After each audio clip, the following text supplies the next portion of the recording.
And so, it's time to start on our third day of the investigation, bright-eyed and bushy-tailed at a reasonable 8 a.m. And as it is a brand new day, the first thing we want to get out of the way is our normal morning ritual. While we take care of the call of nature, I guess it is a good opportunity to go over some of the things we gleaned from the previous day. First and foremost, I still have a lot of suspicions regarding Mel. He's obviously doing some illicit activities behind the scene, especially after that little cemetery meetup with Bonehead.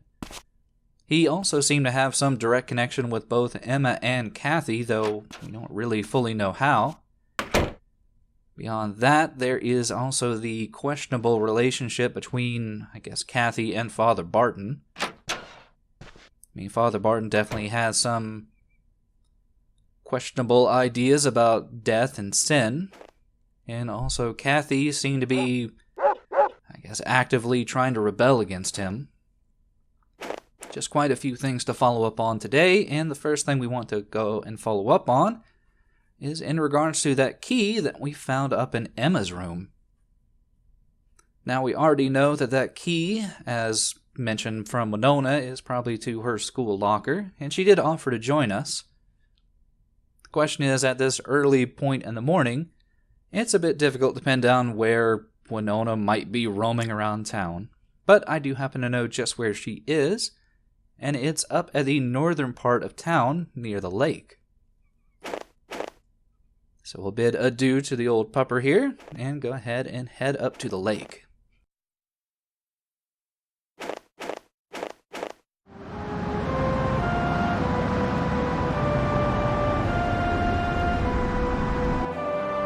Now, we really haven't had much time to just go around town and take in all the sights, but I feel like the lake is a prime tourist destination, and in fact, I think that was maybe the mayor, Steve, out there just taking a look over the lay of the land.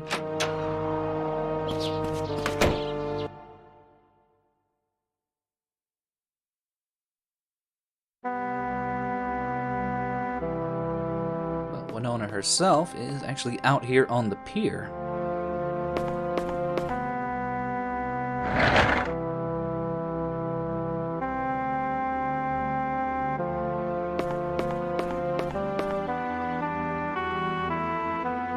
And it only takes showing her the key to remind her that we are going to need her assistance in this investigation of the high school.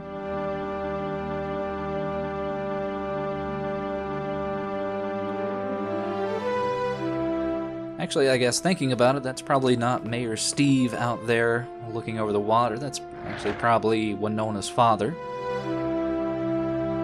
I guess it would make more sense that they would be out here maybe on a family trip or just trying to relax after all the excitement that's been going on. But it's always nice to be reminded about the living world that Mizzurna Falls has inside of it. I mean, it's always a bit of a surprise to see who you might run into, such as old Dennis and his big pickup truck running into our little VW Bug. After a very short drive up the road, we find ourselves at the high school. And while we already know that the front entrance is locked, we still need to look at it. It's pretty much to trigger another event that is shortly coming up.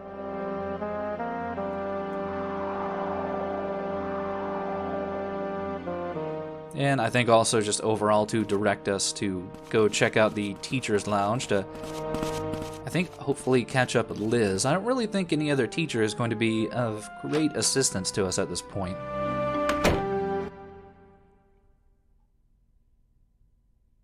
I mean, outside of Miss Holly, I don't really see a whole lot of other staff here at the school, outside of maybe the librarian. But I also get the impression that the overall library here is kind of a communal library of sorts and not just something for the school.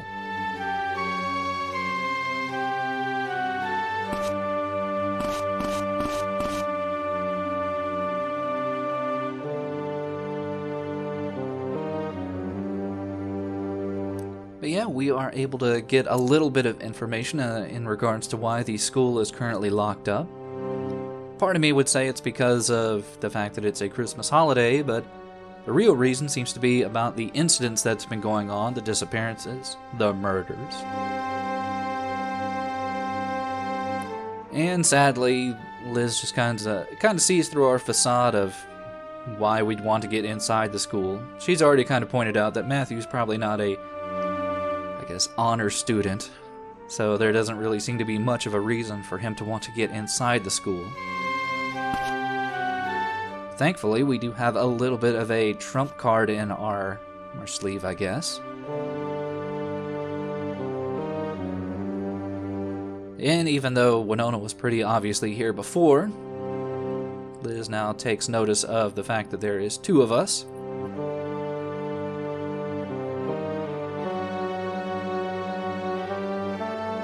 And while Matthew's half-hearted attempts to get his way into the high school don't really work out, Winona has a pretty smart idea about using, her positive standing within the school to have a reason to go inside and get a missing notebook from her desk.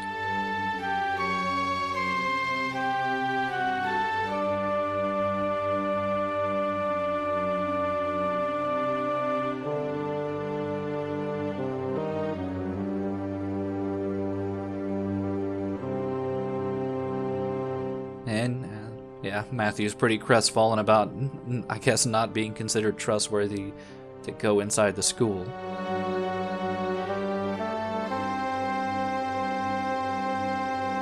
But Liz now gives us free rein to go get the keys to get inside the school.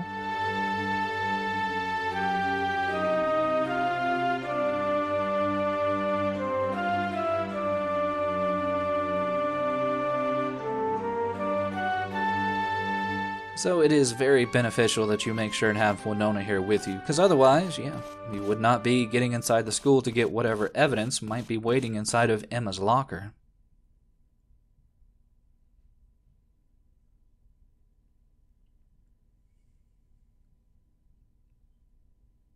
Also, Winona is pretty smart either way because she manages to notice which one of the many keys is the ones we are looking for.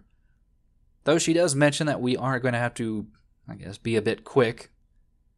I don't know if there is an exact timer on this situation. Maybe if Liz decides to leave, she'll try to escort us off the premises just because she doesn't want us here alone.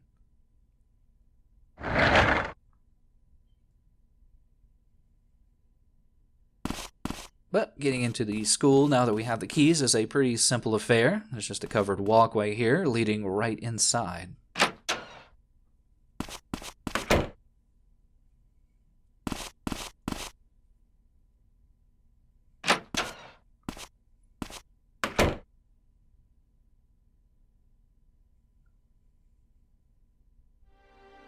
Now, while the school is a fairly large building, I'm wanting to say it's probably almost 3 or 4 floors all total, we don't really have to go around blindly searching for our classroom or where Emma's locker is, especially since I think at this point we've not really been given any hint as to where it might be.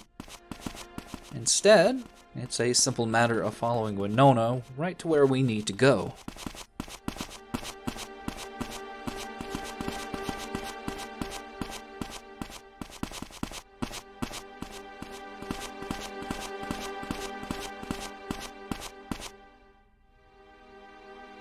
The only real difficulty is finding exactly where we need to stand to open up the locker.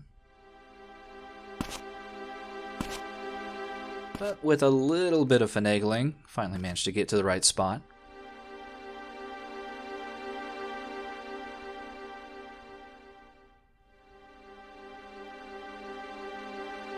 And what do we find inside Emma's locker? Well, it's not the usual school supplies you might be thinking of, notebooks or pencils. Instead, we find a disposable camera and a 3 1/4 floppy disk. Definitely a good reminder of the times that this might be occurring in. We don't really have CD-ROMs, even though the game itself was already on a CD-ROM. guess it was still a bit of too cutting-edge technology, I guess. But yeah, Winona does mention that we should be able to get the camera's pictures developed in town, which is good. We wouldn't want to head outside of our given world. Question, though, is where are we going to be able to look at the contents of the disc? I mean, Matthew doesn't seem to have a computer in his shack, and I don't think Winona does either. And there is the possibility that the disc might not even be used inside of a computer, though that is a bit of a weird remark to make. But for now, we're going to go ahead and pocket our newfound items. Hopefully they do give us some clues about what was going on with Emma.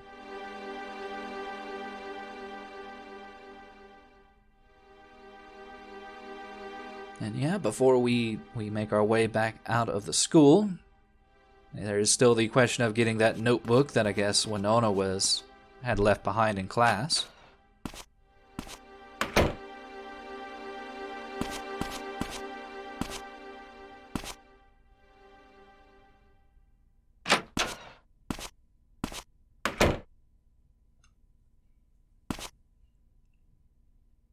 And yet, while the overall environment of the school is pretty large, there's honestly not that much to it, and as far as I know, there's not going to be any other chances for us to actually go around in the school or come back to it. This is pretty much going to be our only instance of coming inside. It's a bit strange to me that they would spend so much time, I guess, making all these different rooms to not really have any other uses for them, but yeah, the main reason we want to come inside the school, or the classroom here, is so Winona can kind of pick our brains about what we've learned so far. Especially around this rumor that I'm pretty sure that we started regarding the possible strangulation of Kathy.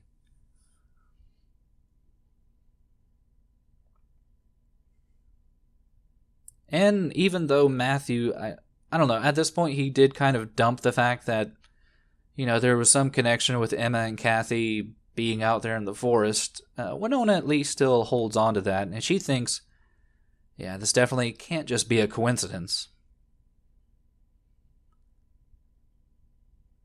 So it's good to know at least, she has a little bit more on the ball than Matthew or even the local sheriff's department. And if anything, Matthew is always wanting to be positive, even though it's been 3 days at this point. Emma still has to be alive. I mean, statistically speaking, it's less and less and less likely the more time passes, but you can't really stop being positive, I guess.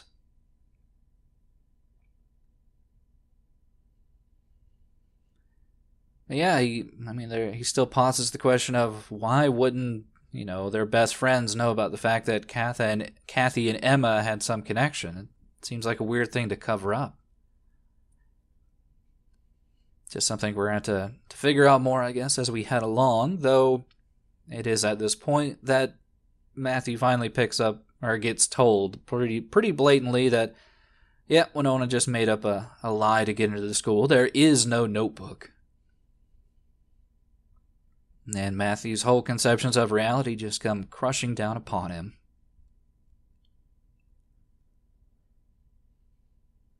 Yeah, it's nice to have a little bit of levity here and there, even if it is at the expense of our protagonist, I suppose.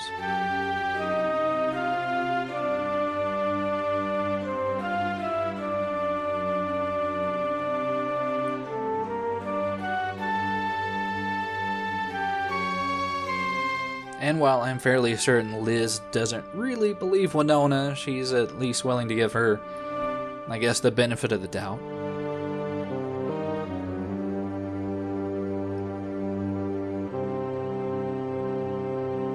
But yeah, at this point we learn definitely we will no longer be able to get inside the main building, so if we did manage to get what we needed to, well, would be kind of out of luck and locked out of that information at this point in the game.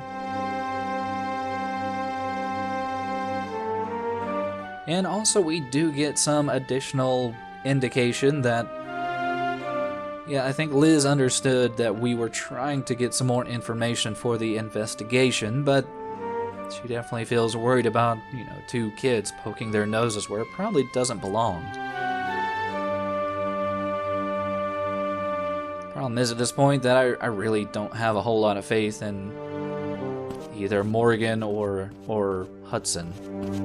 They mostly just seem to be reactive instead of proactive.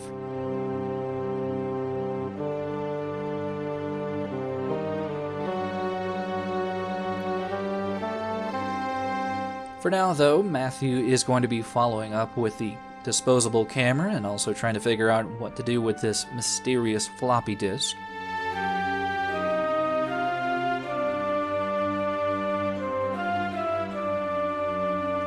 And Winona, on the other hand, is, I guess, going to try to get some additional information regarding Kathy by going to see Father Barton.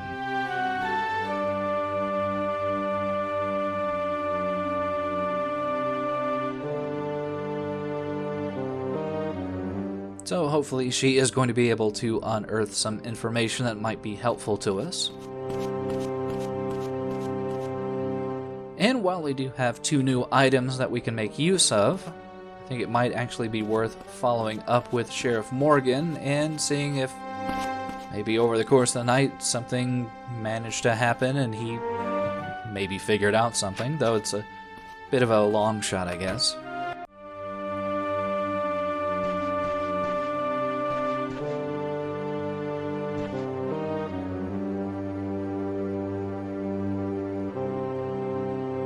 And I can definitely understand with all the stress and activity going on, he's definitely just kind of treading water at this point.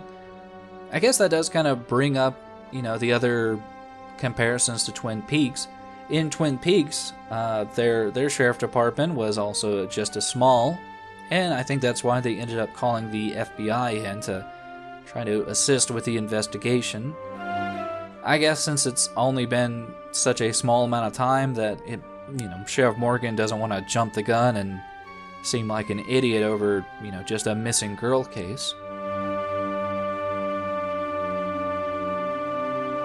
But he is at least willing to concede the fact that Matthew is helping to some degree, and he's going to think a little bit about maybe letting Matthew into the investigation. But first things first, he has to deal with his tummy.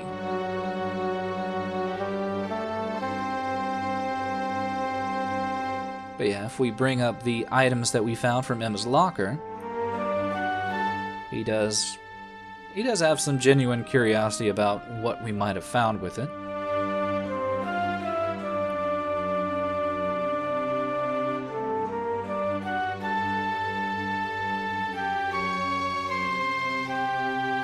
Yeah, I'm honestly not sure why they wouldn't be more thorough with investigating Emma's personal life. Like, I'd say maybe getting warrants or anything like that, but yeah, they're just kind of leaving it up to Matthew to figure it all out.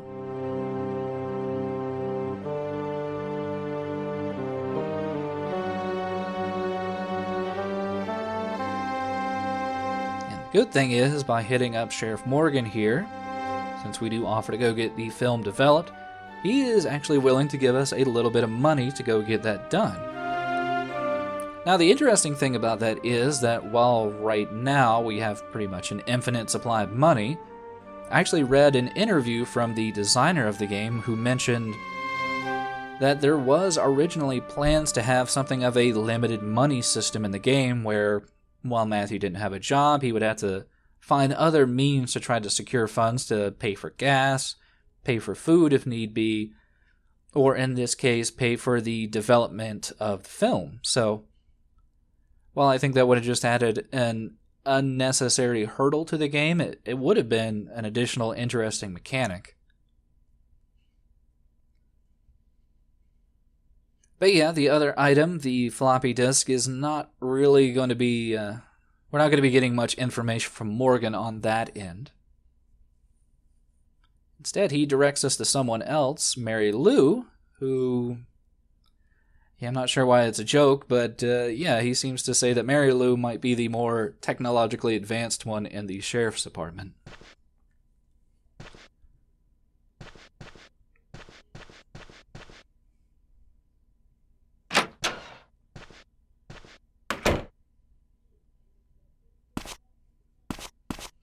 Which at least works out for us. She's not too far away, and, you know, I do wish we could talk to her a little bit more. Apparently there are a few humorous instances where you can show her a few items and she'll react in somewhat bizarre fashion. Like if you show her the motel note, she actually gives the impression that she thinks that Matthew is trying to hit on her and say, "Meet me at this motel room for a illicit liaison."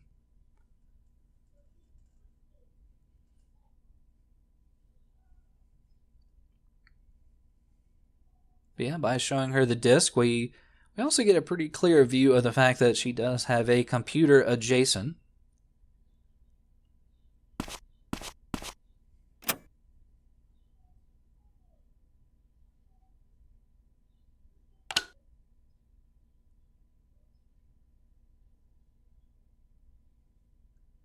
And she mentions to us that it is digital sound data that is present on the disc. So while she is able to see that it is a sound file, I guess she doesn't have Winamp or whatever equivalent 2000 error, media playback device on here.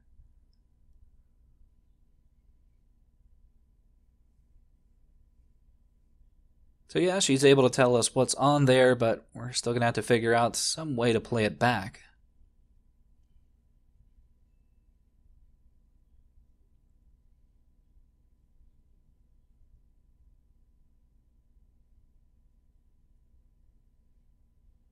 She does mention that a special keyboard might be necessary to play the item on the disc. And while I was a little bit confused, it suddenly struck me that she meant something, more akin to a synthesizer rather than just a, straight, a keyboard. And I guess electric organs are just really big in Colorado or something. I don't think I've actually seen one in town just yet. For all I know, there's an electric organ shop in the middle of Main Street, Mizzurna Falls, but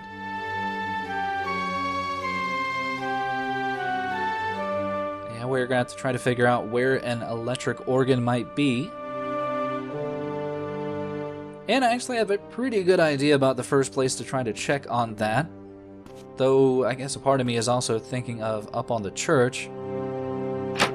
We've heard plenty of organ music up there, though I don't really know if that's an electric organ so much.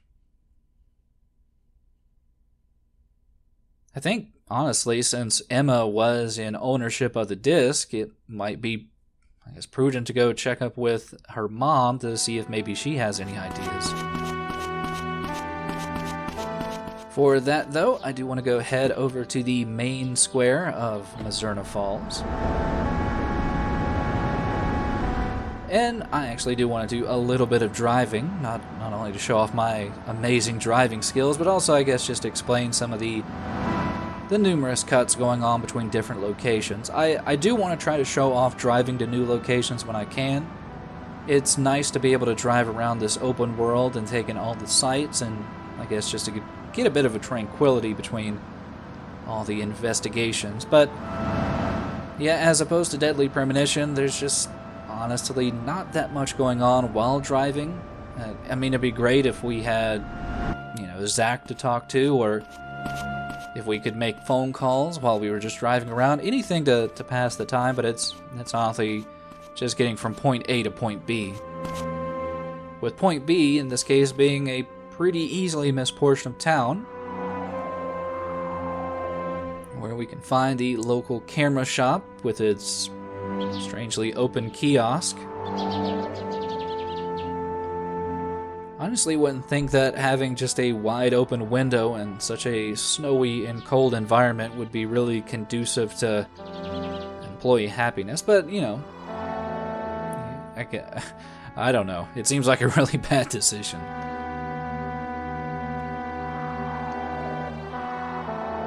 Also, this camera clerk is a little bit too forward. Seem to be a bit too buddy-buddy, and we don't really know them, so I don't know, maybe they're just trying to be really customer service friendly. It's kind of hard to tell.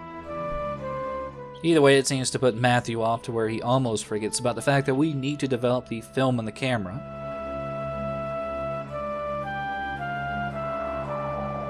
And yeah, a little bit of joke there about the fact that I don't really think this place gets a whole lot of business, but even though this person doesn't look busy, they clearly are in their little void.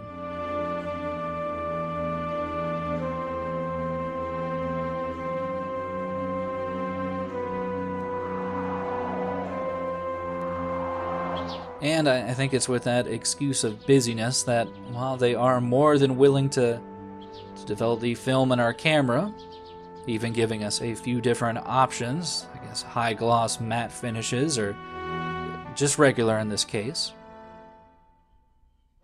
While they are more than happy to develop the film, they do mention that it will take a little bit of time just because they are so packed and busy. I mean, nothing says the busiest time of year for camera or picture development than 2 days after Christmas, I guess.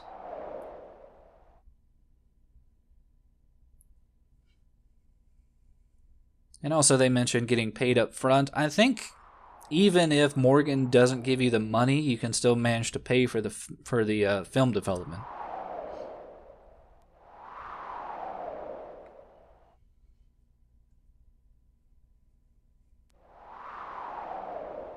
So we are more than happy to shell out a little bit of money. Yeah, I guess we're going to have to wait an hour before we can figure out what is on the film. So I guess while we do have a little bit of time to kill, it does give us an ample opportunity to head back over to the Roland residence and not only check up to see how Sarah is doing, but also to see if she can't give us a little bit of information on this mysterious floppy disk.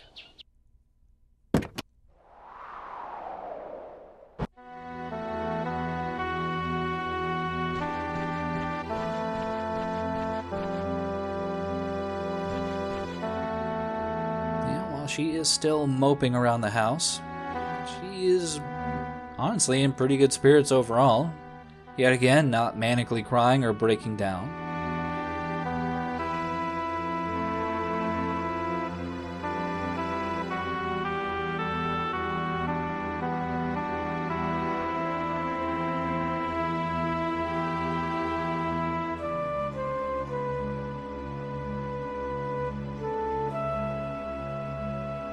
The good news for us is that she does happen to recognize what this disc could possibly be for. Yeah, the avid-eyed viewer might have noticed, I think in the previous day's cutscene, that there is in fact a little electric piano in the living room here, the Roland residence.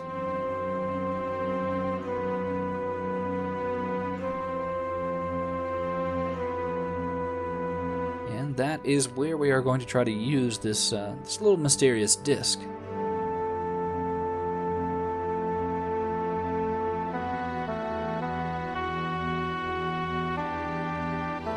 I mean, I don't assume it's going to play back any type of vocal recording, so it's not going to be some diary confession or anything from Emma. But at least it could give us some clue as to something going on with her psyche.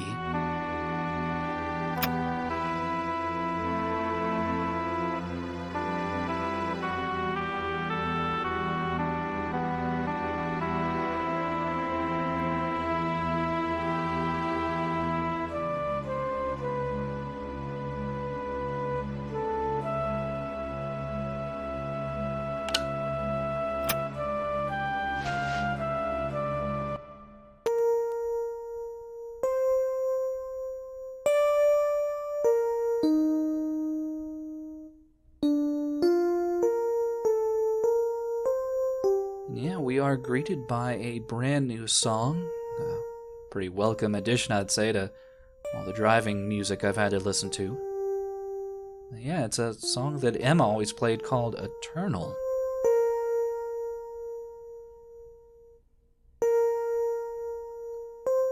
Definitely, I mean, it's a bit hard to fully pick up on it with the electric piano playing it, but it does have a haunting, almost beautiful quality to it.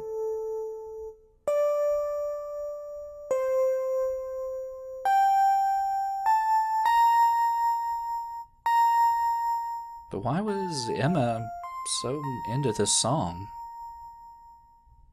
I mean, was it some reflection of how she was feeling?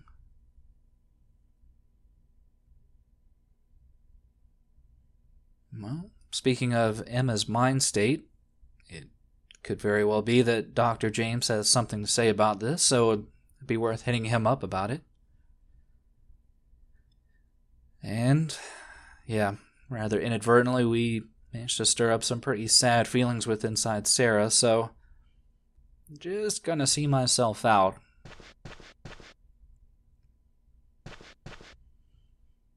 And make our way directly over to the hospital to have a quick session, I guess, with Dr. James. Thankfully, he's usually pretty easy to narrow down where he might be. He's pretty much always at the hospital during the day.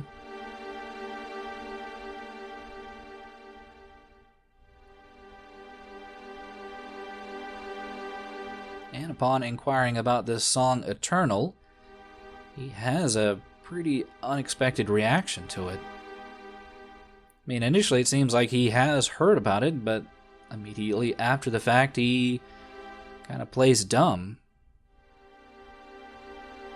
Makes me think that maybe Emma really did tell him something in regards to her feelings in the song itself, her existential crisis, the fact that she wasn't sure if she was really alive or existing in this mysterious song, Eternal.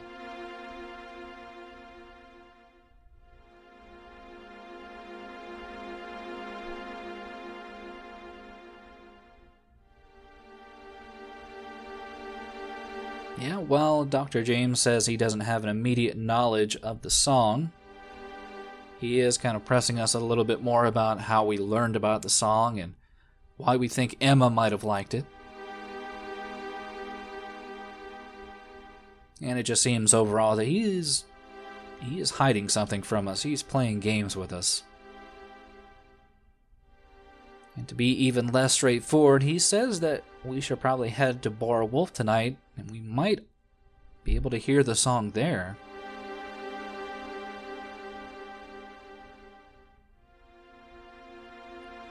So I guess that means that, as per usual, we are going to be having our usual nightcap at Bar Wolf. And that does kind of work out because I think I recall that Isabella is hopefully going to be singing tonight as well.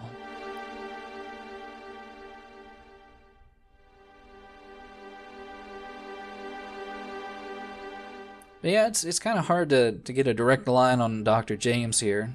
Not sure if he's trying to be purposely aloof or just trying to be continually condescending to us.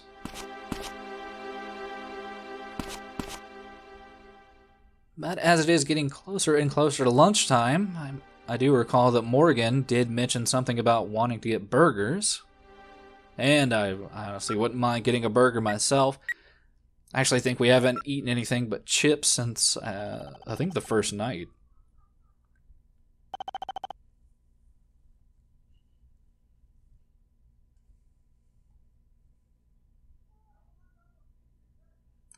But we have just barely missed the sheriff. He's already headed out for lunch at the diner. The good thing is that if we do meet him there, we might happen to get a free lunch as well, so that seems like a pretty good reason to head to the diner around noon, I think. Though I do get the impression that there was some other reason, something going on at the diner around noon today that I think was pretty important that we needed to make sure and be there for. Oh yeah, it was that whole thing with Mel. Mel is going to be doing something at the diner around noon.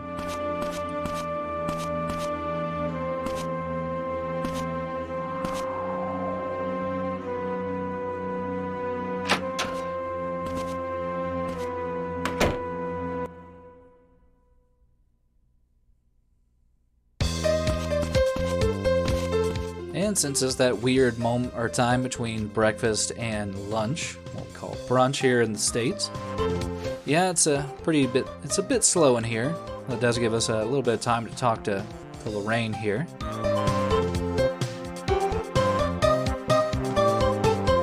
has heard as well that about the break-in at Emma's. Seems to be the talk of the town, though I would still, I don't know, I'd appreciate a little bit more attention to the fact that Emma was kidnapped. But, you know, it's kind of a snowball effect. It could very well be that both those things are tied in some way.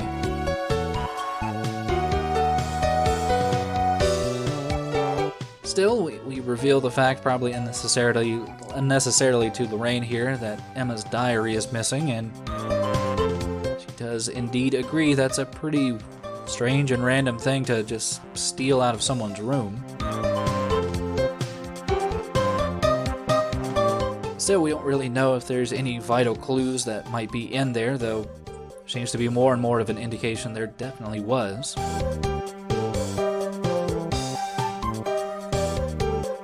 Still, by talking to Lorraine again, we do notice that her mind seems to be elsewhere today, and even though we just finished talking to her, she seems suddenly startled by us being here.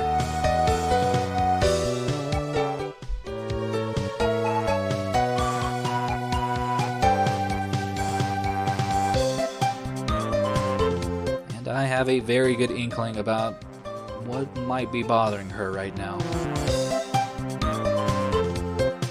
I mean, if you did manage to miss out on all the activities with Mel yesterday, this might all be a bit confusing.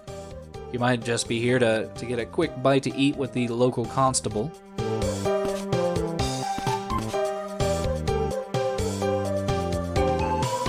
And while it would be good just to have a little bit of relaxation, maybe enjoy a quick bite to eat, since I can only assume at this point that Matthew is pretty much starving. As with a lot of things that we are doing throughout the game, everything just happens to have a bit of an ulterior motive.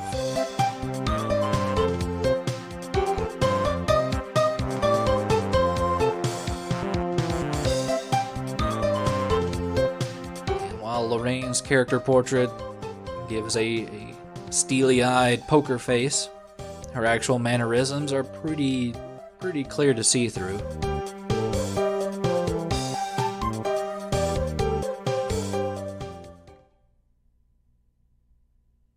Yeah, I don't feel like we're going to be getting that burger.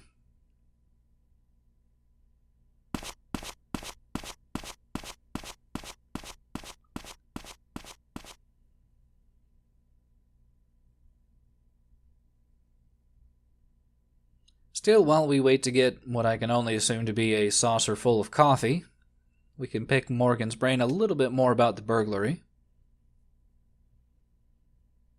I don't get the impression that he did too much more investigating with it. Instead, the only thing he seems to spout back at us is what we already know, which is that, yep, they couldn't find Emma's diary anywhere. Not that they were actively looking for it, and not that they didn't really actively discount, Emma's mom's frantic cries about the fact that somebody broke into their home. And it only took painstaking hours of investigating to find out that it was really gone, I guess.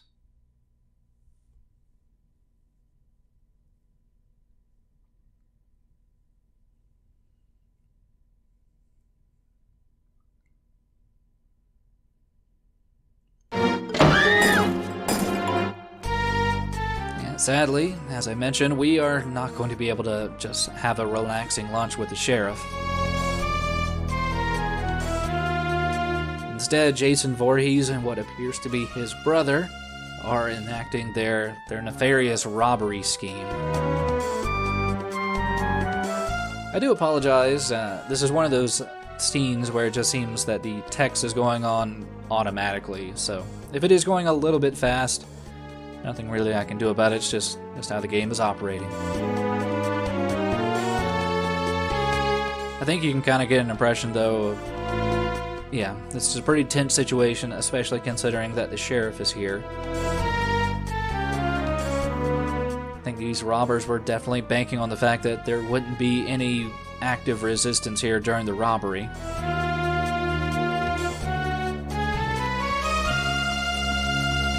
To make matters worse, though, it seems that Matthew has drawn the ire of this particular Jason Voorhees. he is requesting that we give him, I guess, everything in our wallet, which is an infinite amount of money. And we are given the option of either being pistol whipped or trying to talk our way out of it. And as you can imagine, neither situation works out very well. Matthew, for all his gusto, probably doesn't get the full gist of the fact that he has a loaded gun pointed at his face. And this is at least one situation where Morgan has the better idea and just says, just give him the money. Just do it.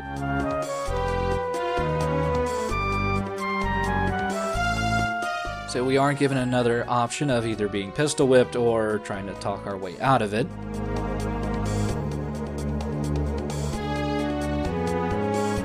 Lorraine is also pretty adamant about not getting Matthew's brains spilled out all over the counter. But realistically speaking, how are we supposed to give away our infinite amount of money? Well, after the third try, we have no other option. We just have to give away our money. Or I guess get continually pistol whipped. Actually not sure how long you can get pistol whipped in this situation before probably just, dying, but yeah, it seems Jason Voorhees Jr. here isn't really happy with the take he's gotten from our meager wallet.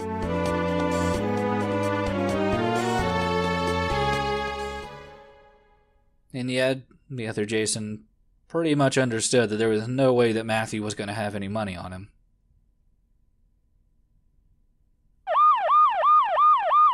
Thing is, we've managed to delay them long enough to where I guess maybe Hudson has pulled up on the scene. And they do make an attempt at a hasty getaway.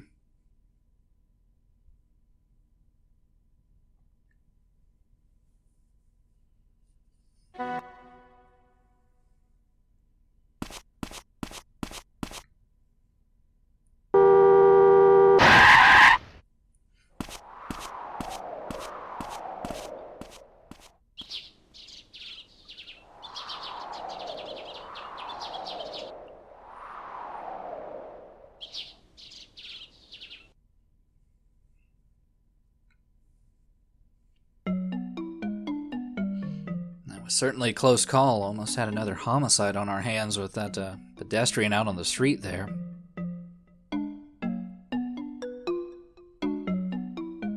But with everything a bit more calmed down inside the diner, Morgan's trying to get a feel of exactly how much money was taken, and strangely enough, quite a bit was taken. They even had the previous night's intake still, for some reason, inside the store and not in the bank or something.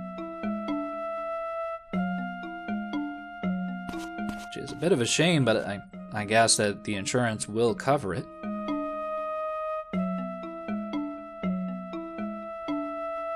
But yeah, Hudson and the other deputies haven't really had any luck finding the getaway car. I'd say it probably wouldn't be that difficult, but I feel like there has been a few different blue pickup trucks kind of roaming around town. Instead of actively putting out an APB or something, or searching around the town himself, Morgan just decides to head back to the sheriff's station.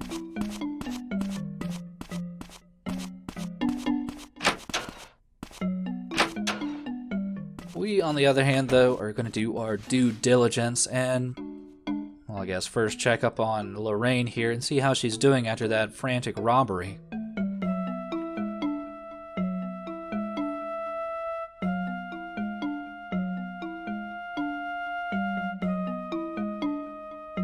Really, though, we want to press her because, well, it's pretty obvious that she does have some deeper idea about exactly what just happened. I mean, considering what we kind of learned from Old Man Perry, it's pretty obvious at this point that it does seem like Mel broke into Lorraine, or to the Rowland house, stole the diary, met up with Bonehead, contrived this whole robbery situation to pay off Bonehead or Bonehead's employer for whatever reason. And unexpectedly here, Matthew pulls an actual good detective work in pointing out the fact that, why did you leave the money from last night still in the register? And do you actually know anything about guns? And why did you actively know that that had to be a real gun being used in the robbery? Yeah, honestly, to me, it's pretty surprising that he pulls a Detective Conan here and picks up on all these subtle clues when he's been pretty thick the entire game, pretty much. I mean, it does at least work out because from our viewpoint, he has picked up on all these clues and he's been eavesdropping, and at this point, he does have quite a bit of information on this given scenario. So, it at least makes some amount of sense.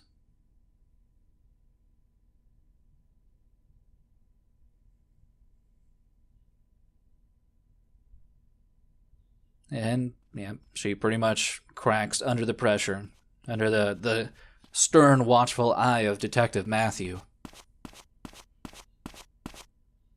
The problem is that while we can't agree that it was Mel, there still is the question of where exactly Mel might have headed after the botched robbery job.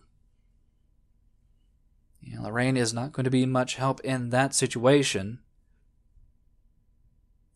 But a part of me knows that there is a somewhat remote location that Mel has access to that most people might not know that he actively goes to. And that seems a pretty good hideout spot.